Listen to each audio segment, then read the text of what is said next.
मुंबई ते दिल्ली आणि लुधियाना ते बिहार अशी विशेष लाईन टाकण्यात आल्याने गाड्यांचा वेग 2.5 पटीने वाढणार आहे. गेल्या काही वर्षांत भारतीय रेल्वेमध्ये संपूर्ण कायापालट होत आहे. एकीकडे वंदे भारत सारख्या प्रीमियम आणि सेमी हायस्पीड गाड्या चालवून प्रवाशांना लक्झरी सुविधा उपलब्ध करून देण्यात आल्या, तर दुसरीकडे डेडिकेटेड फ्रेट कॉरिडॉरच्या माध्यमातून रेल्वेतून मालाची वाहतूक सुरळीत करण्याचे काम सुरू आहे. डेडिकेटेड फ्रेट कॉरिडॉरच्या निर्मितीमुळे मालाची वाहतूक सुलभ होईल, असा रेल्वेचा दावा आहे. सध्या देशातील बहुतांश मालाची वाहतूक रस्त्याने केली जाते, कारण मालगाड्यांद्वारे मालाची वाहतूक करण्यासाठी जास्त वेळ लागतो आणि खर्चही जास्त होतो. भारतीय रेल्वेने ट्विटच्या माध्यमातून स्पष्ट केले आहे की, eastern dedicated freight corridor (EDFC) वर 1337 किलोमीटर लांबीचे बांधकाम पूर्ण झाले आहे. लुधियाना, पंजाब ते सोननगर, बिहार या मार्गावर बांधकाम पूर्ण झाले आहे. EDFC अंतर्गत एकूण 1839 किलोमीटरचा ट्रॅक टाकला जाणार आहे. हा संपूर्ण कॉरिडॉर ब्रॉडगेजवर बांधला जात आहे. हा कॉरिडॉर लुधियानापासून सुरू होईल आणि पश्चिम बंगालजवळ डनकुनी येथे संपेल.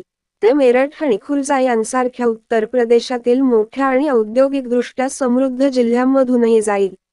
1076 किलोमीटर लांबीच्या या कॉरिडॉरचा सर्वाधिक भाग यूपीमधून जात आहे. रेल्वेने सांगितले की western dedicated freight corridor (WDFC) चे बांधकाम देखील 80% अधिक पूर्ण झाले आहे.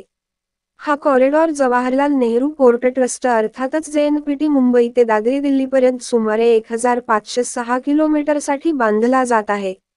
त्यापैकी 1176 किलोमीटरचा भाग पूर्ण झाला आहे. त्याचा सर्वात मोठा भाग राजस्थान आणि गुजरातमधून जातो. कॉरिडॉर तयार झाल्यानंतर खते, अन्नधान्य, मीठ व कोळसा तसेच लोखंड, पोलाद आणि सिमेंट यांसारख्या उत्पादनांची वाहतूक सुलभ होईल. रेल्वेने असेही म्हटले आहे की, या कॉरिडॉरमुळे लॉजिस्टिक खर्च कमी होण्यास आणि नवीन औद्योगिक हब विकसित करण्यास मदत होईल.